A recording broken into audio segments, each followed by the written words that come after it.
అప్పుల బాధలు వెంటాడుతున్నాయా? అయితే 6 JVR వారి జాతిరత్నాలు ధరించండి. హాయ్, వెల్కమ్ టు మనం టీవీ. మనం టీవీ మన కోసం. మాజీ మంత్రి కొడాలి నాని రాజకీయంగా ఇంకా ఎందుకు యాక్టివ్ అవ్వలేదు? పొలిటికల్ డార్క్లోకి వెళ్ళిపోయి 2 ఏళ్లు గడుస్తున్నా ఇంకా స్క్రీన్ మీదకి రాకపోవడానికి కారణాలు ఏంటి? సర్జరీ పూర్తయి నెలలు గడుస్తున్నా కనీస రాజకీయ కార్యకలాపాల్లో కూడా ఎందుకు పాల్గొనట్లేదు? ఆయన గురించి రాజకీయ వర్గాల్లో ఎలాంటి చర్చ జరుగుతోంది? నియోజకవర్గంలో ఏమనుకుంటున్నారు? సో ఏపీ పొలిటికల్ ఫైర్ బ్రాండ్స్లో ఒకరు మాజీ మంత్రి కొడాలి నాని. గుడివాడ నుంచి 4 సార్లు వరుసగా గెలిచిన నాని గత ఎన్నికల్లో తొలిసారి ఓడిపోయారు. మొదటి నుంచి టీడీపీ అధ్యక్షుడు చంద్రబాబు, ఆయన కుటుంబంపై దూకుడుగా మాట్లాడే కొడాలి 2019లో వైసీపీ అధికారంలోకి వచ్చాక ఇంకా జోరు పెంచారు. ఆ దెబ్బకు పసుపు పార్టీ హిట్ లిస్టులో చేరిపోయారు ఆయన. ఇక గత ఎన్నికల్లో కూటమి ప్రభుత్వం అధికారంలోకి వచ్చాక పరిస్థితులు మారిపోయాయి. రాష్ట్ర వ్యాప్తంగా టీడీపీ హిట్ లిస్టులో ఉన్న వైసీపీ ఫైర్ బ్రాండ్స్పై కేసులు, అరెస్టులు లాంటివి వరుసగా జరిగిపోయాయి. అలాంటి అరెస్టుల జాబితాలో కొడాలి నాని కూడా ఉంటారని చాలామంది ఊహించారు. అయితే ఆయనపై పలు కేసులు నమోదైనా అరెస్టులు మాత్రం జరగలేదు.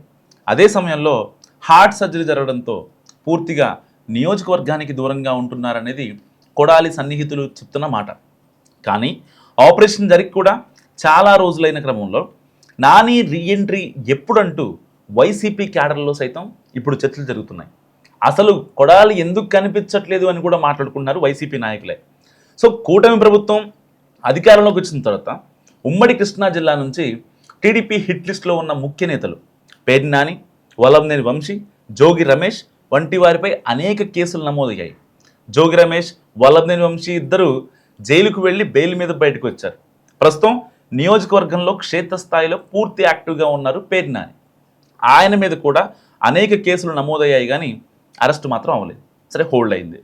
తన గళం గట్టిగానే వినిపిస్తున్నారు పేర్ని నాని ఏదేమైనప్పటికీ.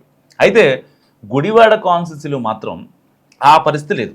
పార్టీ పిలుపునిచ్చిన కార్యక్రమాల్లో స్థానికంగా ఉన్న నేతలు మాత్రమే పాల్గొంటున్నారు. గతంలో 1,00,00,000 సంతకాల సేకరణ కార్యక్రమంలో మాత్రమే కొడాలి నాని పాల్గొన్నారు. సర్జరీ జరిగిందని 6 నెలల పాటు రెస్ట్ తీసుకుని తిరిగి పూర్తిగా యాక్టివ్ అవుతానని ఆయనే ప్రకటించడంతో ఆయన ఫ్యాన్స్ అంతా ఎదురుచూశారు. అయితే ఇప్పుడు మాత్రం నెలలు గడుస్తున్నా ఇప్పటికీ ఆయన రంగంలోకి దిగిపోవడంతో ఎప్పుడు వస్తారు, అసలు ఎందుకు ఆలస్యం అవుతుందంటూ సొంత క్యాడర్ ఆరా తీస్తోంది.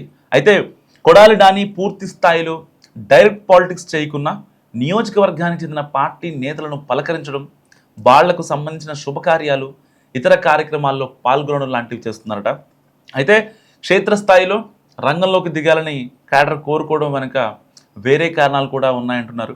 అధికార ప్రభుత్వ వ్యవహారాలతో ఇబ్బందులు పడుతున్న వాళ్ళు ఎవరైనా నియోజకవర్గ విపక్ష నేతగా నానిని కలిసి ఇబ్బందులు చెప్పుకుందామంటే కుదరట్లేదట.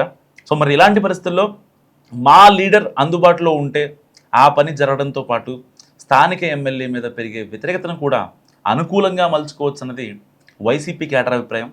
ఆయన అందుబాటులో లేకపోవడం వల్లే తాము కూడా అంటిముంటున్నట్టుగా ఉంటున్నామన్నది వాళ్ళ వాయిస్. అయితే సర్జరీ తర్వాత రెస్ట్ తీసుకోవాల్సిన అవసరం ఎక్కువగా ఉన్నందునే కొడాలి నాని ఇంకా యాక్టివ్ అవ్వలేదని చెప్పుకుంటున్నారు.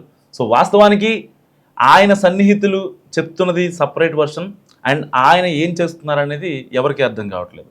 సో అంతే తప్ప కూటమి ప్రభుత్వం పెట్టిన కేసులకు భయపడి కాదని వాళ్ళ సన్నిహితులు చెప్పుకొస్తున్న మాట ఒక రకంగా. మొత్తం మీద ఆయన నేరుగా రంగంలోకి దిగితేనే గుడివాడ వైసీపీ క్యాడర్లో ఊపు వస్తుందన్నది స్థానికంగా వినిపిస్తున్నటువంటి వర్షన్. కానీ దానికి భిన్నంగా, విరుద్ధంగా ఎక్కడ వస్తే వీళ్ళు ఎక్కడ కేసులు పెడతారో అనే భయంతో ఆగిపోతున్నారు. ఒకవేళ నిజంగా ఆయన మీద కేసులు పెట్టాలనుకుంటే కూటమి ప్రభుత్వానికి చాలా అంటే చాలా సింపుల్.